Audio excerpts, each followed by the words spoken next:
السلام علیکم ورحمۃ اللہ وبرکاتہ۔ بسم اللہ والصلاۃ والسلام علی رسول اللہ، اما بعد۔ بھائی کا سوال ہے کہ غسل کرنے کے بعد واش روم میں ہم کلمہ پڑھ سکتے ہیں یا نہیں؟ تو پیارے محترم بھائی، اب آپ نے جب یہ لفظ استعمال کیا ہے کہ کلمہ، تو یہاں سے دو باتیں یعنی کہ ذہن میں آتی ہیں۔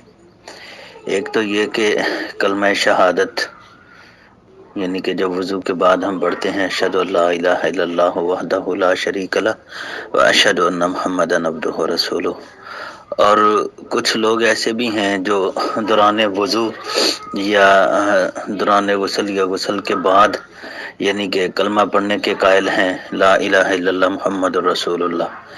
اگر تو کلمہ سے مراد یہ ہے کہ لا الہ الا اللہ، تو پھر یہ نہ وضو کے بعد پڑھنا ثابت ہے نہ غسل کے بعد پڑھنا ثابت ہے۔ اگر کلمہ سے مراد وضو کے بعد والی دعا ہے تو اس حوالہ سے پیارے بھائی، واش روم میں اللہ تبارک و تعالیٰ کا ذکر نہیں کرنا چاہیے، واش روم میں اللہ کا نام نہیں لینا چاہیے، واش روم میں کوئی بھی دعا نہیں پڑھنی چاہیے۔ آپ غسل کرنے لگے ہیں تو غسل کرنے کے لیے جب آپ نے غسل خانے میں داخل ہونا ہے تو اس سے باہر، دروازے سے باہر بسم اللہ پڑھیں، بسم اللہ پڑھ کے اندر داخل ہو جائیں، اپنا معاملہ سارا یعنی کہ کریں، غسل کریں، اپنی طہارت کریں۔